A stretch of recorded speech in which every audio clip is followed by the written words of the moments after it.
Salam, hər vaxtınız xeyir əziz şagirdlər. Bu gün sizlərlə abituriyentlərin testlərdə tez-tez səhvə yol verdiyi bir sualın izahına baxacağıq.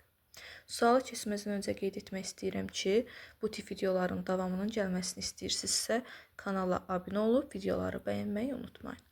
Baxaq sualımızın izahına. Sualda deyilir ki, hansı prosesdə enerji ayrılır? Onu qeyd etmək istəyirəm ki, enerjinin ayrılması prosesində daxili enerji azalır, udulması prosesində isə daxili enerji artır. Yəni, bir növ temperaturla düz asılı götürə bilərik. Temperatur artanda daxili enerji artır, temperatur azalanda daxili enerji azalır. Bizdən deyir, enerjinin ayrılması ilə olan prosesləri seç. Yəni, biz daxili enerjinin ayrılması ilə olan prosesləri seçəcəyik. Qısaca baxacağıq ki, harda temperatur azalır. Buz əriyir. Buz əriyirsə, sözsüz ki, temperatur artanda buz əriyir. Bu olmaz. Su donur. Su donursa, temperatur deməli azalıb. İkini götürə bilərik.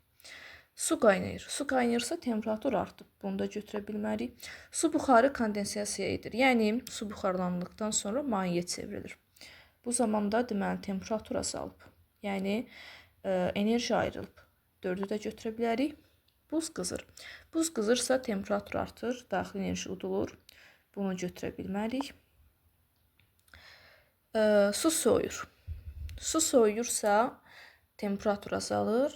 Temperatur azalırsa daxili enerji də azalır. Deməli, bu zaman enerji ayrılıb. 6. Doğru cavabımız olar 2, 4, 6.